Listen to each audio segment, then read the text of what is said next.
Alhamdulillahi Rabbil Alamin. Nahmaduhu wa nasta'inuhu wa nastahdih wa natubu ilaih wa nashhadu an la ilaha illallah wa nashhadu anna Muhammadan abduhu wa rasuluh arsalahu bil huda wa dinil haq liyudhhirahu 'ala ad-dini kullih wa kafa billahi shahida. Allahumma salli ala Muhammad wa ala ali Muhammad birahmatika ya arhamar rahimin. Amma ba'du. Ikhwani fillah, rahimani wa rahimakumullah, para peserta Tazwidud Du'at yang dirahmati oleh Allah Subhanahu wa taala. Bersyukur kepada Allah Subhanahu wa taala, kita dalam keterbatasan akibat wabah corona ini masih bisa melaksanakan Tazwidud Du'at yang menjadi agenda tahunan Dewan Dakwah Islamiyah Indonesia untuk program pengkaderan dai, pengkaderan calon-calon ulama di masa mendatang. Mudah-mudahan keterlibatan kita ini menjadi timbangan yang memberatkan di hadapan Allah Subhanahu wa taala. Ikhwafillah yang dirahmati oleh Allah Subhanahu wa taala,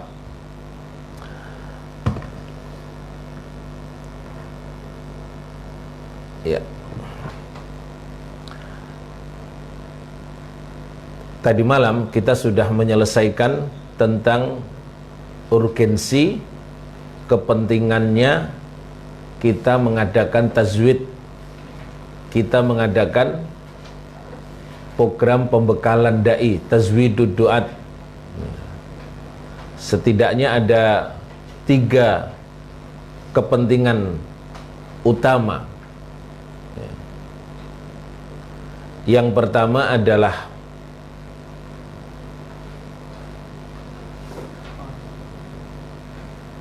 membentuk pribadi yang muttaqin, karena bekal yang terbesar dalam jalan hidup kita ini adalah ketakwaan. Lalu yang kedua adalah membangun pribadi yang mampu menjadi dai yang berqudwah dengan mewariskan nilai-nilai perjuangan yang dilakukan oleh Nabi kita Muhammad sallallahu alaihi wasallam. Dan yang ketiga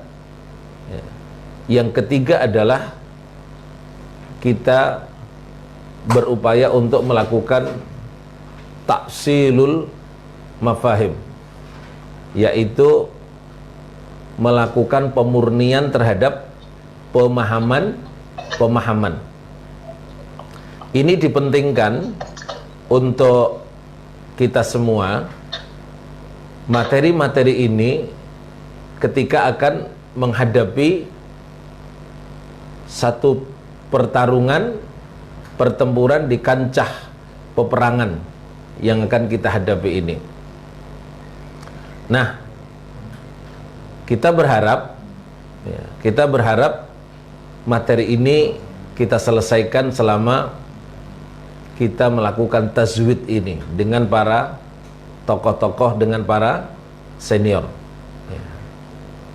Dan kita kenapa mesti belajar kepada para senior untuk mewariskan nilai-nilai dakwah ini, pewarisan nilai-nilai dakwah ini, karena sesungguhnya mereka yang lebih pantas untuk mensibghah kita, sibghah, pencelupan dalam dakwah ini, karena mereka telah makan asam garam banyak dalam perjuangan ini, baik di dunia dakwah maupun di dunia jihad fisabilillah. Setidaknya itu dilandasi oleh pendapat Syekhul Islam Ibnu Taimiyah yang kemarin kita sudah sebutkan.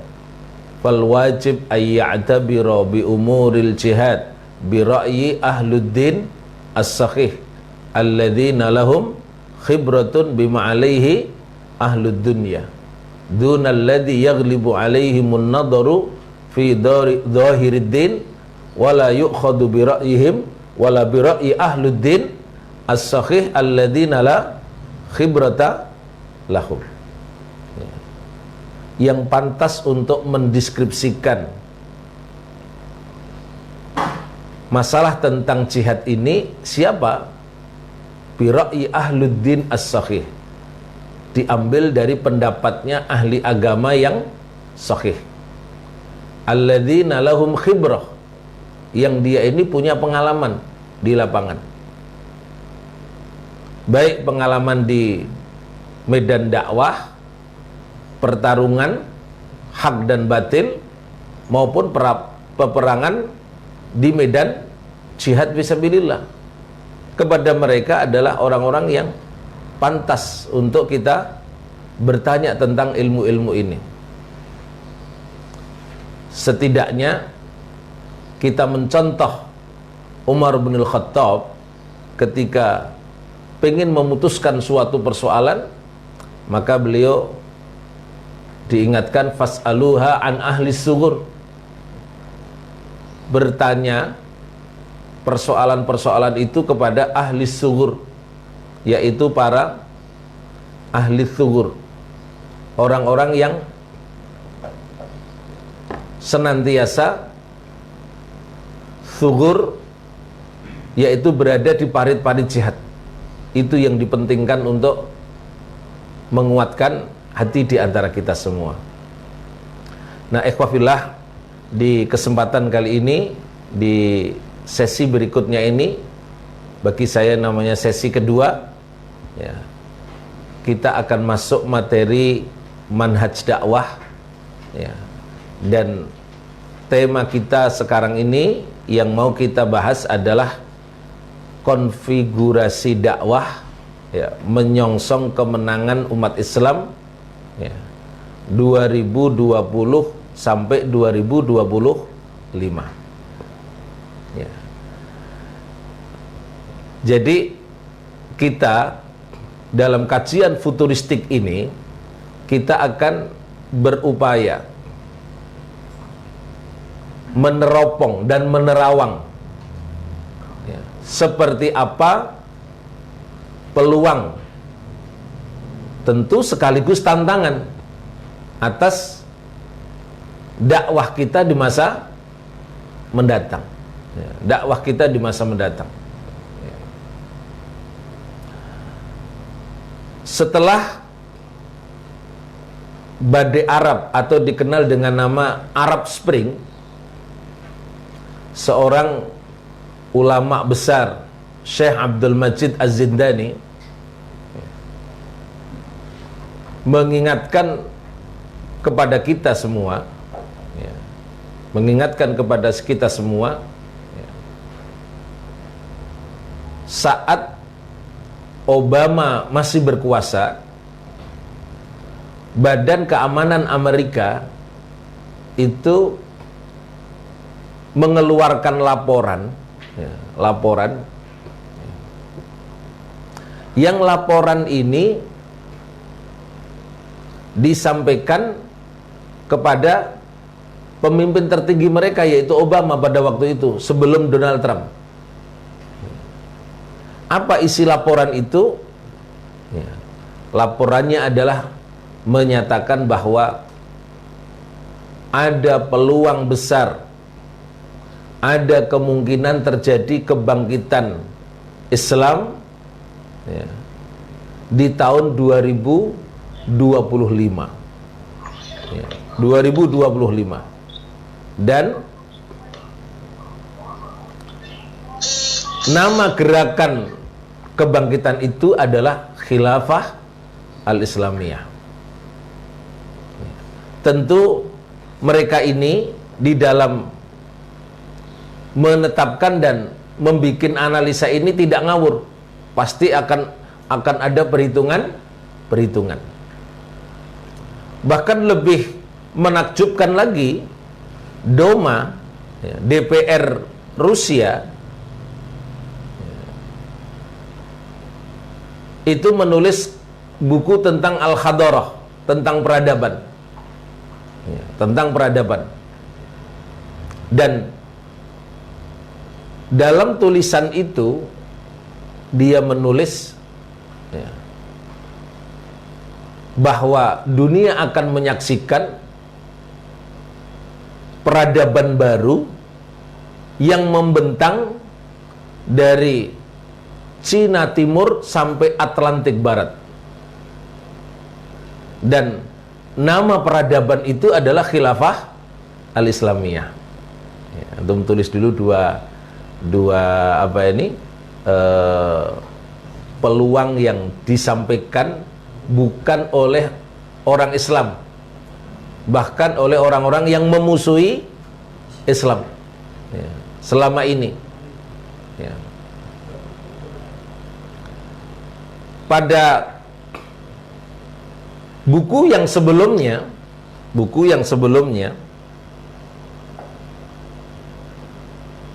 Samuel P. Huntington di tahun 96 dan 2004 itu menulis buku tentang Clash of Civilization ya, Clash of Civilization artinya adalah perang peradaban ya.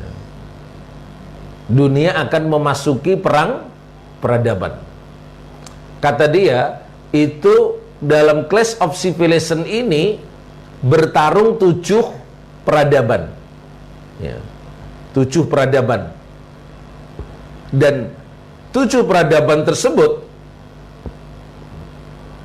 sebagaimana yang sudah kita dapati dewasa ini, ada juga peradaban Islam, ada juga kemudian Eropa, Yunani kuno, kemudian Asia ini Jepang dan yang lain, kemudian Cina sendiri dan yang lain. Kemudian dan peradaban-peradaban itu bertarung ya. Dan dalam analisa Samuel P. Huntington ini ya, dia mengatakan bahwa dalam Clash of Civilization ini artinya adalah perang peradaban ini yang akan keluar menjadi pemenang adalah Islam ya, yang akan keluar menjadi pemenang adalah ini Islam, padahal dia bukan orang Islam. Kalau orang Islam nyebut gitu wajar nggak? Wajar ya, kecap nomor 1 kecap nomor 1 biasa aja. Tapi ini yang membuat analis penasihat militer Amerika ya. Maka kemudian akibat temuan analisa itu yang dipakai oleh Amerika ya, sejak tahun 2000 mereka melancarkan preemptive strike, yaitu melakukan serangan dini ya, dengan apa yang diistilahkan dengan war against terrorism ya, war against terrorism, perang melawan apa nih? Terorisme. Sesungguhnya bila kita bedah lebih jauh, itu tidak bisa kita pisahkan bahwa war against terrorism itu adalah serangan dini yang sedang dimainkan oleh pihak-pihak barat, oleh Amerika untuk menekan agar laju proses terjadinya kemenangan Islam itu tidak segera terwujud, minimal menundakan ya, menundakan ya. Kenapa disebut menundakan? Karena yang berpotensi untuk menang hanya itu. Kata Samuel P. Huntington dalam bukunya itu, Islam is the only one, satu-satunya, yang lain nggak bisa ya, yang pernah tembus ke Eropa ya, tembus ke Eropa ya. Ini harus kita pahami betul peluang ini ya. Nah, harus kita lihat secara seksama untuk menempatkan kita dan memetakan kita nanti berada di mana ya. Kita berada di mana itu harus diperjelas ya. Harus diperjelas supaya ya, supaya kita memperoleh positioning yang tepat dengan berbagai peluang-peluang ini tadi. Nah, ikhwah billah yang dirahmati oleh Allah Subhanahu wa taala, akibat preemptive strike itu tadi, ada war against terrorism, kemudian dilancarkan pula, kemudian meletakkan bahwa menempatkan kepada para fundamentalis Islam itu dijadikan target utamanya, target utamanya mereka. Kemudian bahkan itu sebagai target loncatan, karena target sesungguhnya adalah menghabisi Islam itu sendiri, dan menempatkan Islam sebagai musuh terbesar Barat dan Amerika setelah usai Perang Dingin, yaitu kemudian dengan apa nih, yang dulunya ditempati oleh Uni Soviet. Nah, ikhwah billah yang dirahmati oleh Allah Subhanahu wa taala, kita melihat berbagai perkembangan yang menarik, peluang yang menarik sekarang ini. Coba kita lihat data. Saya mau data, nanti dikirim. Di data ini disebutkan bahwa 2025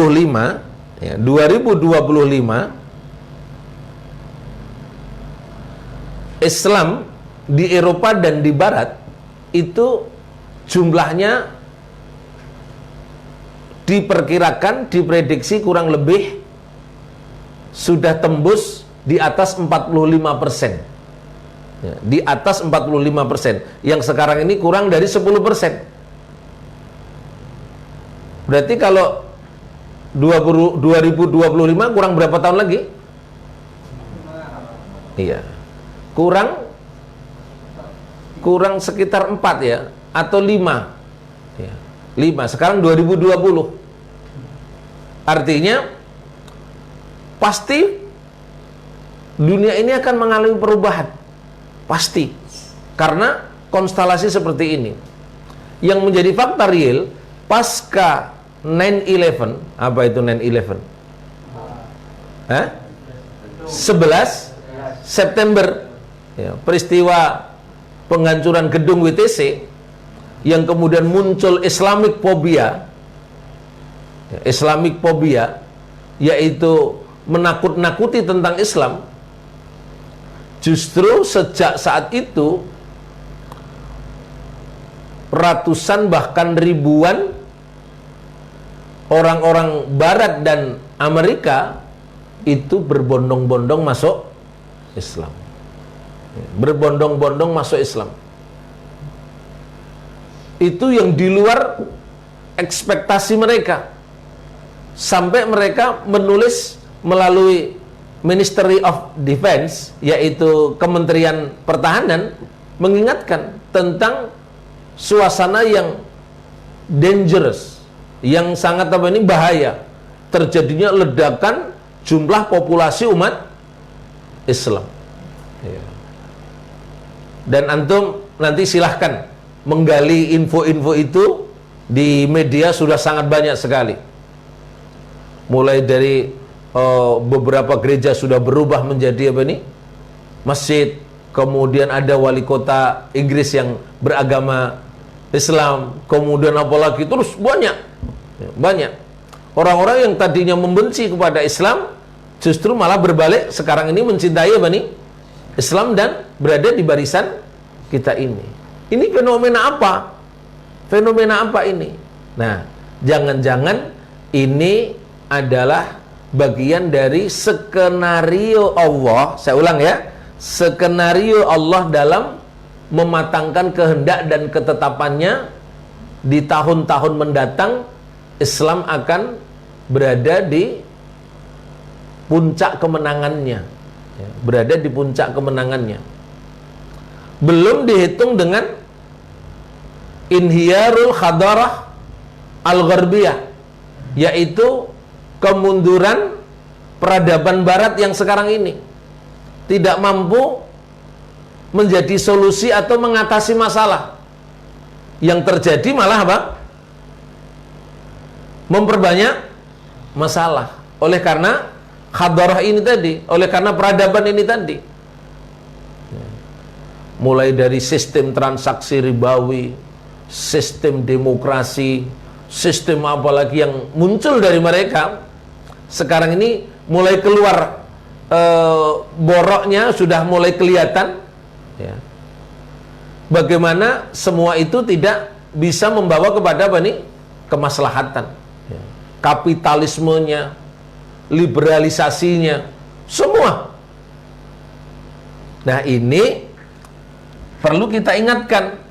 Berarti dalam ke depan ini, beberapa tahun ke depan ini, dan itu adalah masanya antum, ya, masanya antum, ya.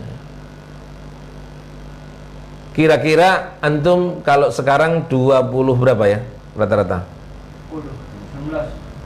20 berapa? 20 kan? Rata-rata 20, nanti 25 bisa jadi sudah mengalami apa nih? Perubahan ini yang antum semua, wahai para duat, wahai para da'i ilallah yang di kader ini, hendaklah kita melek, sadar tentang ini. Kita ini akan ada apa nih? Perubahan. Akan ada perubahan. Nah, ikhwafillah yang dirahmati oleh Allah Subhanahu wa taala. Baik, sekarang kita coba ingatkan dengan beberapa nas. Ya. Apa betul kekhilafahan itu akan muncul di tengah-tengah kita semua? Padahal dunia sekarang ini sedang hadang tentang apa nih? Khilafah. Kalau saya pakai kata-kata yang sederhana miliknya MH Ainul Najib, ya, bahwa kekhilafahan atau khalifah itu yang punya ide ini adalah Allah. Ada yang berani menentang, ada yang bisa menghadang, kata dia begitu ya. Artinya biarpun kita sekarang ini dapat berita-berita di berbagai belahan, termasuk di negeri kita, menghadang berbagai upaya terjadinya kemunculan khilafah Islamnya, khilafah tetap akan muncul nggak? Muncul nggak? Tetap muncul, walaupun apa ya? Ada penentangan sana sini. Ya. Mari kita buka surat An-Nur ayat ke-55. Ya, surat An-Nur ayat ke-55. Wa'adallahu alladhina amanu wa amilus salihat la yastakhlifannahum fil ard kama istakhlafal ladzina min qablihim wa la yumakkinanna lahum dinahumul ladzi irtada lahum wa la yubaddilannahum min ba'di khaufihim amna ya'budunani la yusyrikuna bi syai'an. Ayat ini ada di surat An-Nur ayat 55. Apa isinya? Allah berjanji. Saya tanya, jadi yang berjanji siapa nih? Allah. Luar biasa. Yang berjanji itu Allah. Ya. Apa isi janjinya? Berjanji kepada orang-orang yang beriman dan beramal saleh. 3 janji yang beliau sebutkan. Allah sebutkan di dalam ayat ini. Janji yang pertama, la yastakhlifannahum fil ard. Benar-benar Allah akan memberikan kekhilafahan atau kekuasaan di muka bumi ini kepada orang beriman Seperti kita-kita ini, kamastakhlafal ladzina min qablihim. Sebagaimana itu kekhilafahan itu diperoleh oleh umat-umat terdahulu. Kekuasaan itu diperoleh oleh umat-umat terdahulu. Alias janji ini bukan janji bodong. Sudah pernah umat-umat terdahulu diberikan kekuasaan. Tinggal menunggu giliran kita. Asalkan kita beriman dan beramal soleh yang benar. Lalu janji yang kedua, wala yumakkinanna lahum dinahumul ladzi irtada lahum. Pasti Allah akan menempatkan agama ini, menempatkan agama ini di tempat yang diridhoi, di tempat yang disukai, alias tidak menjadi bulan-bulanan, tidak menjadi kambing hitam. Dewasa ini kita dapatkan Islam, umat Islam itu kemudian menjadi bulan-bulanan. Yang paling dekat saja ya, saudara kita yang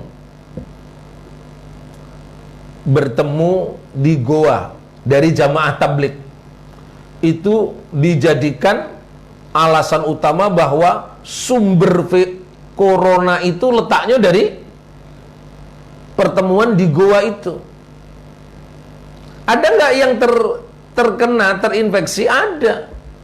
Tapi bukan semua yang datang ke goa untuk mengadakan tabligh, pertemuan tabligh, ini jamaah tabligh ini, mereka terkontaminasi semua.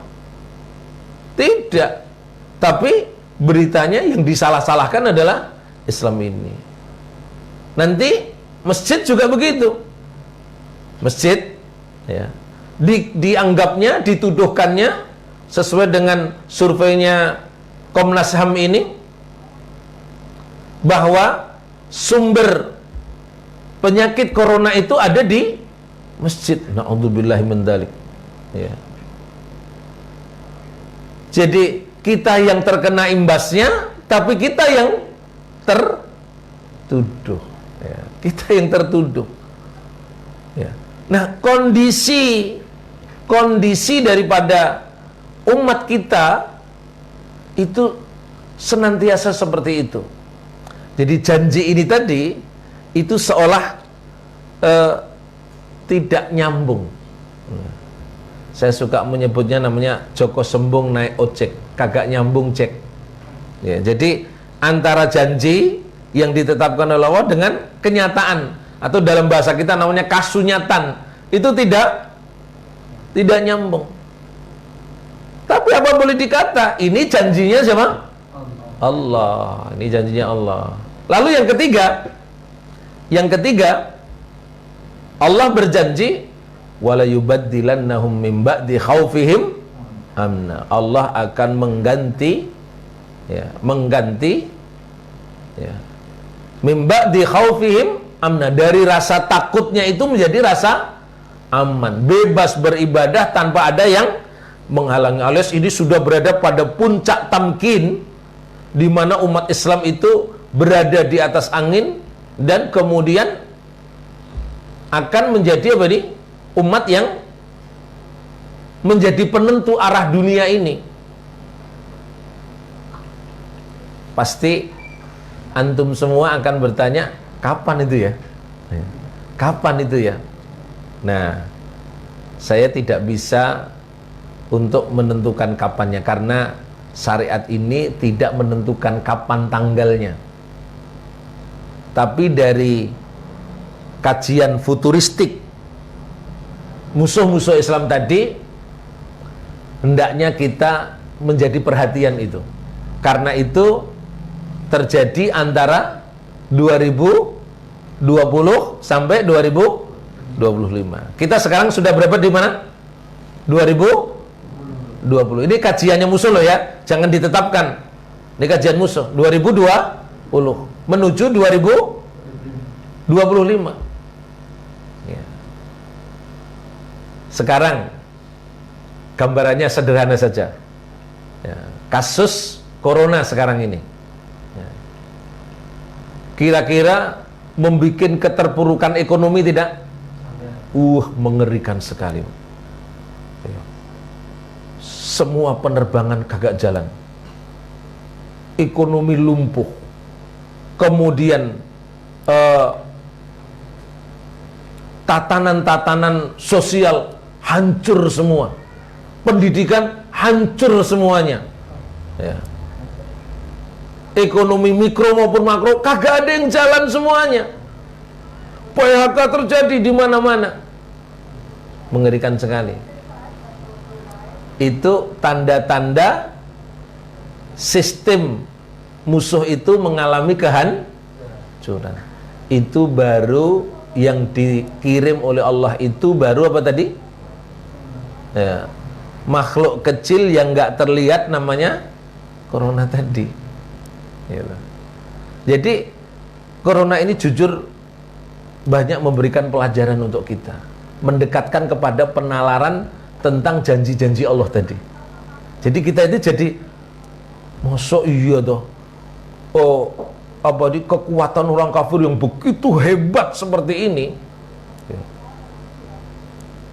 Istilah kata sudah sampai pada Star Wars, ya, perang bintang.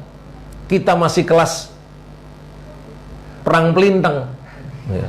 Itu masa iya nanti bisa berantakan mereka. Tapi keadaan corona ini kita bisa kemudian apa?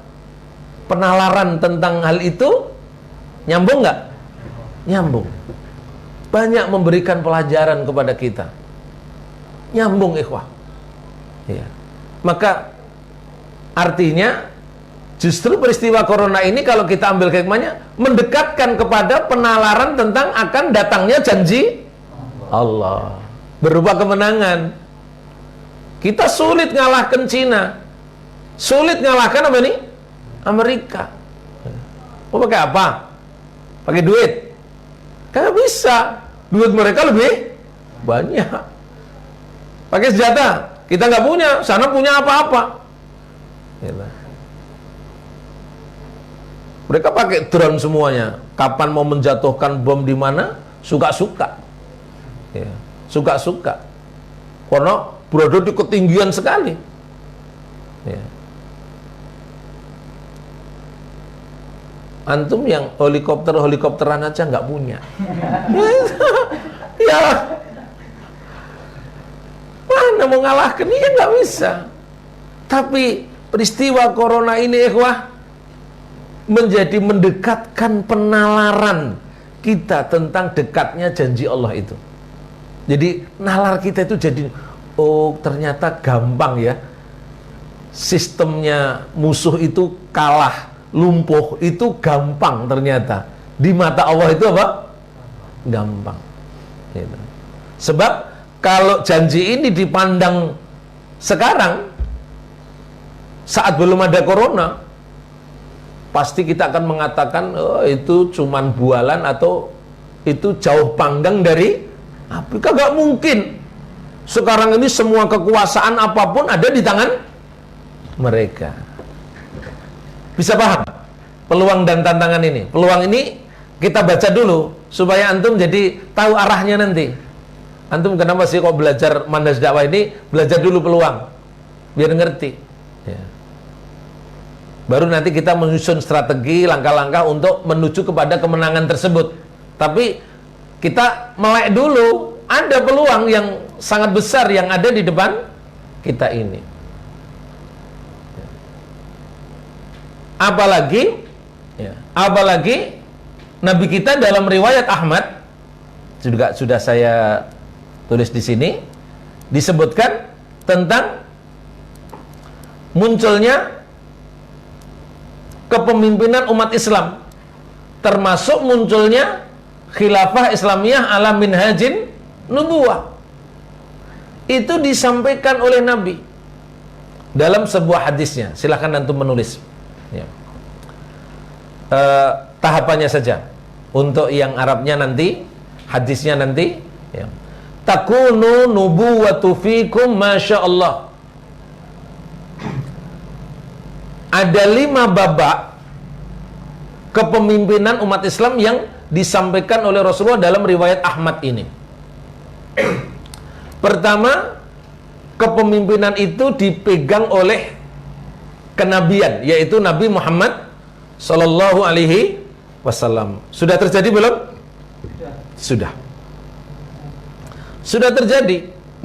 Nabi setidaknya selama 23 tahun memimpin apa? Umat ini. Beberapa pencapaian kemenangan terjadi. Thumma idza syaa ayyarfa'uha. Kemudian bila Allah berkehendak, maka Allah akan mengangkat itu. Ya. Mengangkat Nabi dengan cara mewafatkannya.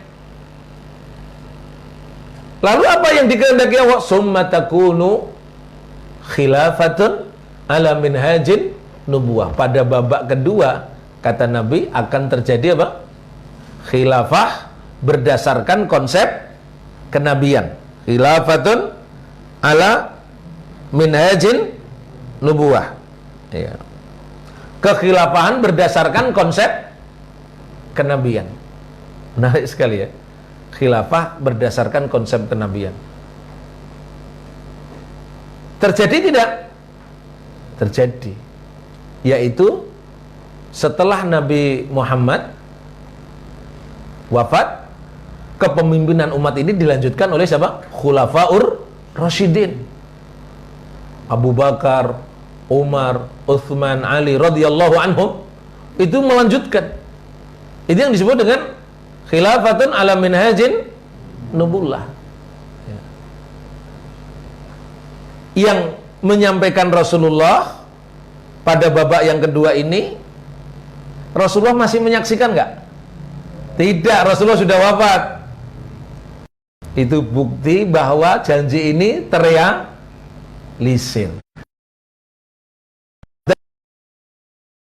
Kemudian terjadi apa? Kata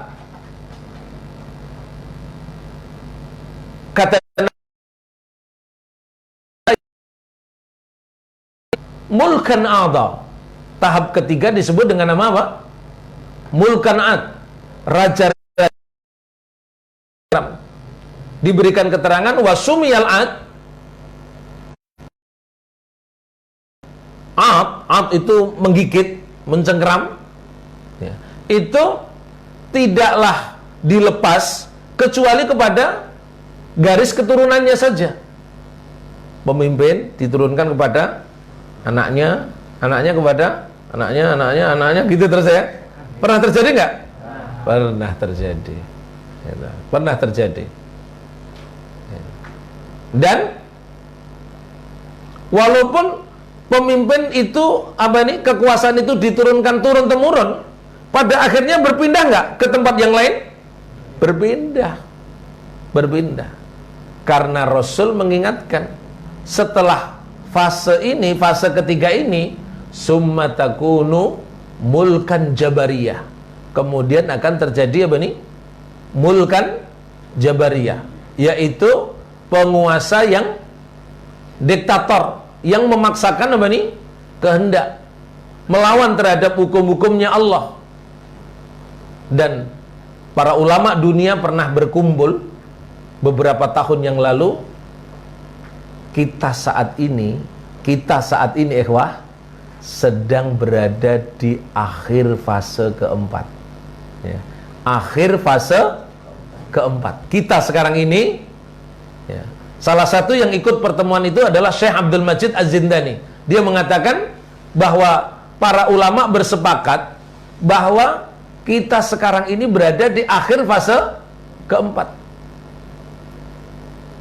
Alias kalau akhir fase keempat, tadi ada berapa fase? 5. Ada 5. Fasenya itu ada 5. Berarti kalau berada di penghujung fase keempat, berarti sebentar lagi akan menuju ke mana? Fase ke-5. Fase ke-5 apa? Nabi kita bersabda, summa takunu khilafatun ala minhajin nubuwah. kemudian akan berkuasa, mengambil tampuk kepemimpinan, yaitu kekhilafahan berdasarkan konsep kenabian. Saya tambah terjemahnya kedua. Kok disebut kedua yang mana? Yang satu yang mana? Pada zaman Khulafaur Rasyidin. Berarti akan ada ini. Semasa kata Nabi kemudian diam, alias babak kelima nanti berada di tangan umat Islam, ya, berada di tangan umat Islam, ya. Pasti sebagian kita akan mengatakan, oh itu kan cuman janjinya siapa ini? Rasulullah, ya. Rasulullah kan juga manusia, ya. Manusia. Nah, tadi janjinya Rasulullah dari lisannya Rasulullah yang tidak berbicara kecuali berdasarkan wahyu, kagak percaya. Lalu sampeyan itu mau percaya yang mana? Mau percaya yang mana? Mau butuh janji, mau butuh bukti? Butuh bukti. Ya. Misalkan begini, ingat nggak tentang hadis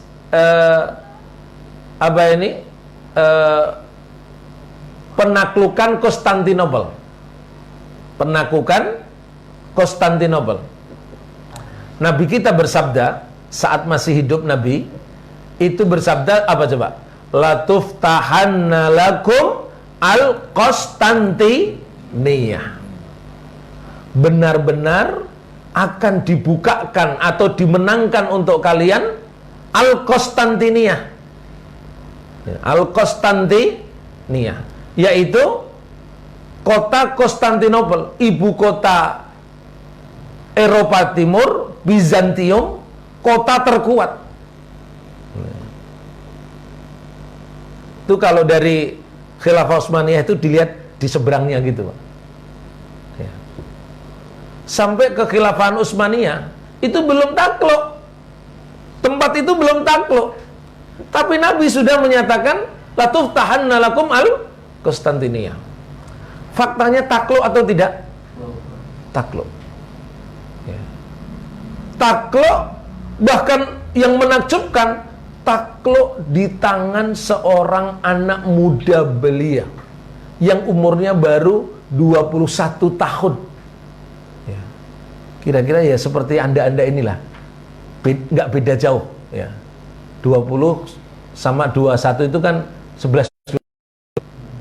Nah, ya sedang dokoh-dokohnya makan seperti anda gitu, makanya banyak gitu ya, banyak gitu ya. Nah, itu muncul seorang apa nih? Seorang yang dikehendaki oleh Allah. Mas, ini habis nih. Muncul seorang yang dikehendaki oleh Allah apa, ikhwah? Yaitu Muhammad Al-Fatih. Ya. Muhammad Al-Fatih. Ya. Maka saking kita ini yakinnya terhadap janji Allah ini, lalu kita membangun proses pengkaderan ini untuk menyongsong kemenangan ini, ya, menyongsong kemenangan ini. Ingatlah bahwa kita ini, ya, kita ini sesungguhnya akan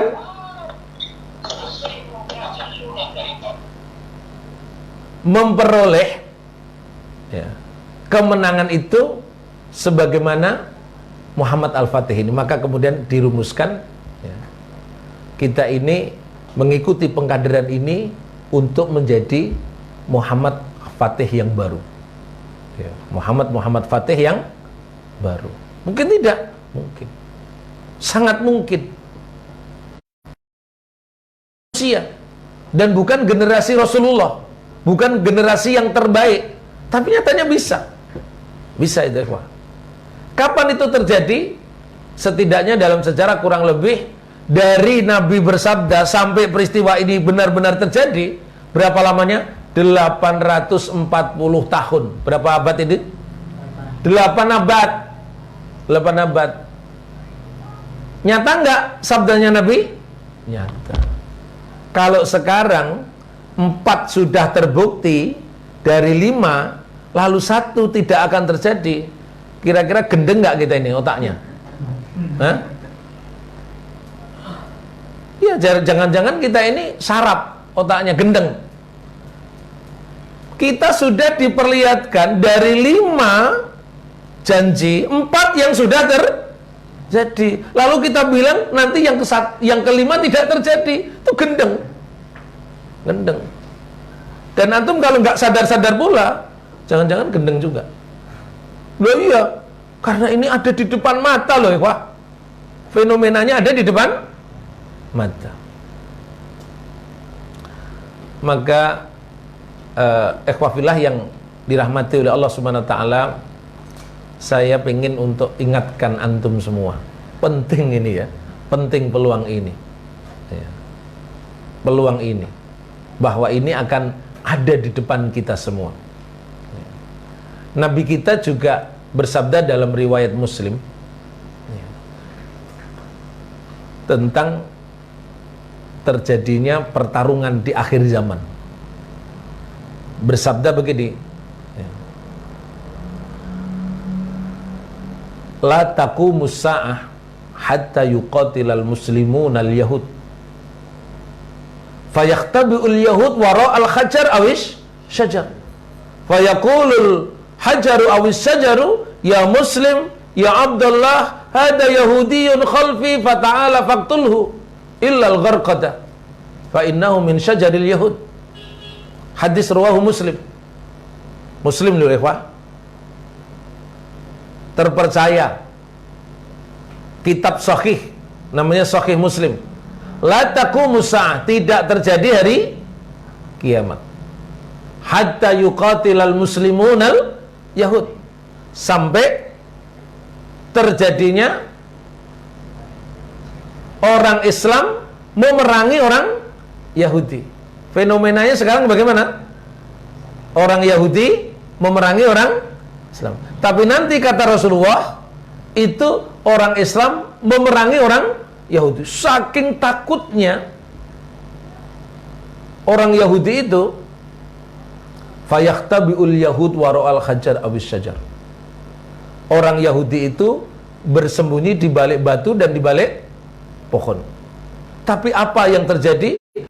Ulu syajaru awil hajaru, ya muslim ya muslim, dan wahai Abdullah, ini loh di belakangku ada orang Yahudi, kesini dan bunuhlah. Lagi-lagi mungkin nalar kita itu kagak bisa terima. Masa ada pohon sama apa tadi? Batu yang nanti bisa bicara. Yang bisa bicara sekarang ini mulut. Betul nggak? Nah, tangan sudah bisa bicara belum? Sudah. Tuh, cap jempol. Kita nggak sama. Residu nggak sama. Apalagi yang tidak mungkin menjadi mungkin sekarang? DNA, lu udah hancur semua. Kemudian diambil sampelnya, diteliti, ternyata ketemu orang ini namanya ini, pakai DNA. Bahkan nggak usah neko-neko, pakai struktur gigi bisa. Pakai struktur apa nih? Gigi. Jadi tidak ada yang tidak mungkin. Tidak ada yang tidak mungkin. Tapi yang menarik, ketika hadis ini dibacakan di salah satu channel di Amerika, salah satu channel di Amerika, yang terjadi adalah kemudian mereka kemudian apa nih, ketakutan sekali saat seorang rahib membacakan hadis ini, karena hadis ini keluar dari lisannya seorang nabi. Berarti ini benar ini.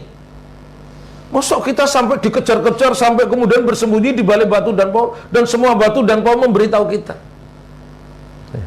Kata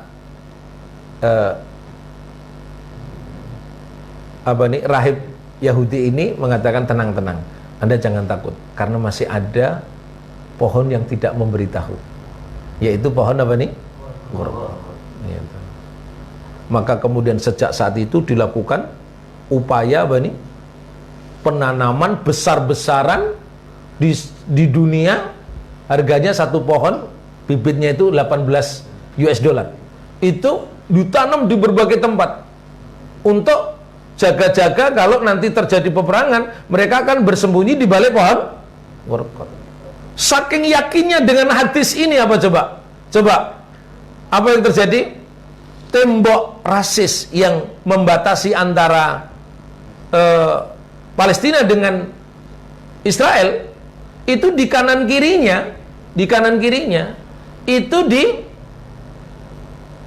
ditanami pohon warqat. Saking nggak yakin dengan temboknya, coba bayangkan. Ya. Dan temboknya sendiri itu menjadi isyarat tentang rencana mereka ini, sikap berperangnya mereka ini selalu dibalik tembok.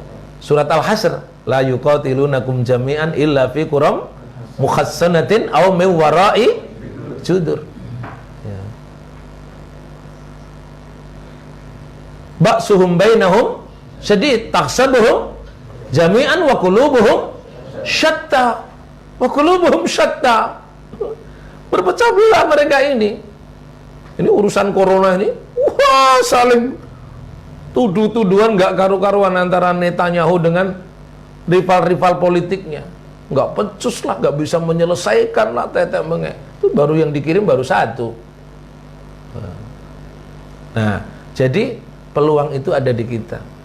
Mereka yang percaya terhadap hadis ini, umat Islam percaya nggak? Tadi kagak percaya tadi. Masa ada batu dan pohon yang bicara? Gitu. Tapi mereka yang apa nih? Percaya. Ya. Jadi ikhwah, tolong dicerna dengan baik. Ya. Kemungkinan yang akan melewati, mengalami itu adalah generasinya antum-antum. Gitu.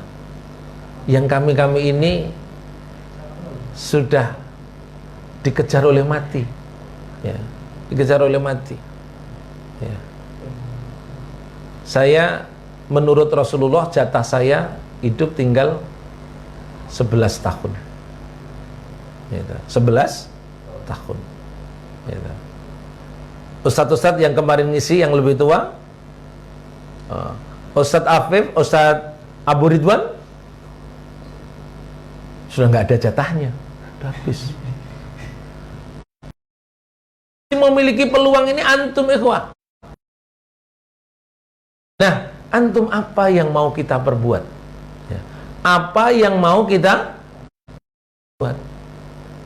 Oleh apa ikhwah? Oleh peluang ini yang sudah mulai didekatkan fenomenanya, mulai didekatkan penalarannya, sudah mulai didekatkan tanda-tandanya. Kalau sampai kita ini tidak mempercaya itu, maka ketahuilah kita sesungguhnya sedang berada pada ujung kekalahan yang tidak menentu. Maka saya berharap kita perlu menyongsong kemenangan ini, peluang-peluang ini kita baca dengan baik. Bottleneck-nya apa? Ya. Nah, Dewan Dakwah lewat program Ma'had Ali, Adi, Muhammad Natsir dan yang lain ini sudah tengah menyiapkan apa nih? Generasi kader untuk menyongsong terjadinya kemenangan itu yang dijanjikan oleh Allah dan Rasulnya tadi. Kita siapkan. Nah, bagaimana kita menyiapkannya? Itu adalah dengan cara melakukan proses pengkaderan ini. Proses pengkaderan, menyiapkan kader, menstandarkan kader, memunculkan kader dari berbagai ma'had Ali berbasis tahfidzul Quran, berbasis Al-Quranul Karim. Kenapa demikian? Karena Nabi kita bersabda, innallaha yarfa'u bihadal kitabi aqwaman wa yada'u bihi akharin. Allah itu akan mengangkat sekelompok orang dengan Al-Quran dan menghempaskannya juga dengan Al-Quran. Jadi Kalau kita pengen menang, otomatis senjata utamanya itu kita punya Quran saja.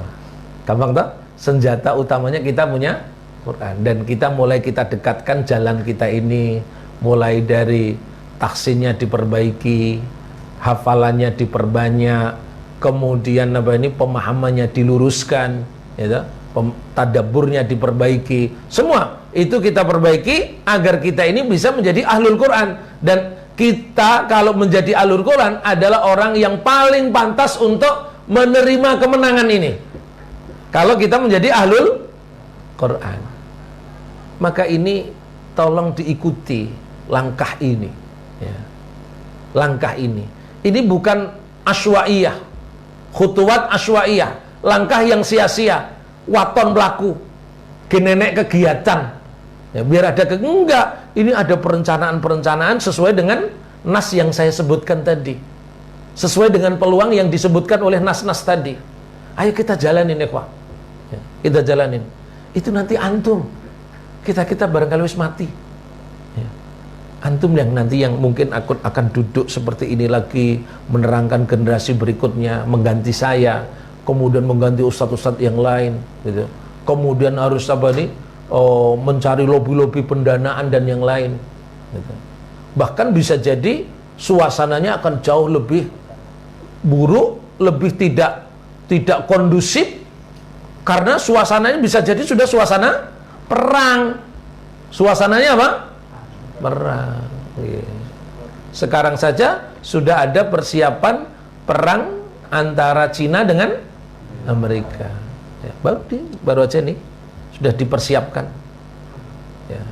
Ketika tuntutan Amerika ini, ya, menuntut ganti rugi kepada Cina atas virus corona ini kagak dipenuhi, yang berbicara apa nanti? Senjatanya, ya, senjatanya mulai berbicara, ya. Pesawat-pesawat Amerika, Hawk dan yang lain sudah mulai dikirim ke perbatasan yang head to head dengan apa nih? Cina. Lah di mana Anda? Mana Anda? Nah, ini ingat, saya cuman pengen ingatkan Anda, ya, Anda senjata utamanya hanya Al-Quran, ya, senjata utamanya hanya Al-Quran. Antum nggak usah mikir nanti kita pegang apa ini tank apa Ustaz, pegang pesawat apa, kejauhan mikirnya. Antum pegang Quran saja. Apa mungkin dengan Quran gitu bisa menang? Allah itu membuat yang tidak mungkin menjadi mungkin. Dah gitu aja. Antum jangan sulit-sulit, ya, jalaninnya. Maka hafalannya ini harus diselesaikan. Hafalannya harus diselesaikan. Baik, kita lanjutkan pada pertemuan berikutnya. Pokoknya ketika ada waktu kosong, nanti saya yang masuk, karena materi manhaj dakwah ini yang paling banyak, ya, jadi urutan-urutannya berpikir, urutan-urutan jalan kita ini, antum mau saya urutkan supaya antum punya apa nih? Punya pengetahuan. Maka catat betul langkah-langkahnya, itu catat betul, karena ini menjadi sumber antum, celengan antum di masa mendatang. Oh, begini langkah-langkahnya, ya, itu yang kita maksudkan, ya. Terima kasih sekali. Wa akhiru da'wana anilhamdulillahi rabbil alamin. Assalamualaikum warahmatullahi wabarakatuh.